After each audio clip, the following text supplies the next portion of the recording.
చలి మీద పుట్రల కరోనా చెప్పినాం కదా మనం, జర జాగ్రత్తగా ఉండుర్రి, కరోనా మళ్ళా విజృంభించే అవకాశం ఉన్నది. కుమ్రం భీం ఆసిఫాబాద్ జిల్లా గిన్నెదరిలో అత్యల్పంగా 6.8 డిగ్రీలు, సగంపై జిల్లాలో 10 డిగ్రీల లోపే పడిపోతున్న రాత్రి ఉష్ణోగ్రతలు. తక్కువ స్థాయి ఈశాన్య గాలులతోనే వృద్ధులు పిల్లలకు తీవ్ర ఇబ్బంది. 3 రోజులు చలి తీవ్రత. ఆరెంజ్ అలర్ట్ జారీ చేసిన అధికారులు. పెరుగుతున్న న్యూమోనియా, దాని బాధితులకు కరోనా ముప్పే. న్యూమోనియా బాధితులకు కరోనాతో మరింత ముప్పు ఉన్నదట. నిలోఫర్ న్యూమోనియా బాధితుల పిల్లలందరికీ కోవిడ్ పరీక్షలు. రాష్ట్రంలో పెరుగుతున్న కరోనా కేసులు. శుక్రవారం 9 మందికి నిర్ధారణ. వారంలో 27 మందికి పాజిటివ్.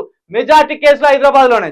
దయచేసి హైదరాబాద్ ప్రజలారా తప్పకుండా మాస్కులు వాడండి. కరోనా మళ్ళా విజృంభిస్తుంది.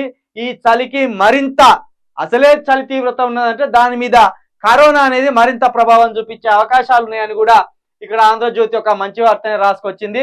ఈ వార్తకు ఏ పేపర్లో కనీసం ప్రాధాన్యత ఇవ్వలేదు. ప్రజల్ని అలర్ట్ చేసేందుకు, ప్రజలను జాగ్రత్తలు తీసుకోవాలని చెప్పడంలో అన్ని పేపర్లు ముందుండాలి.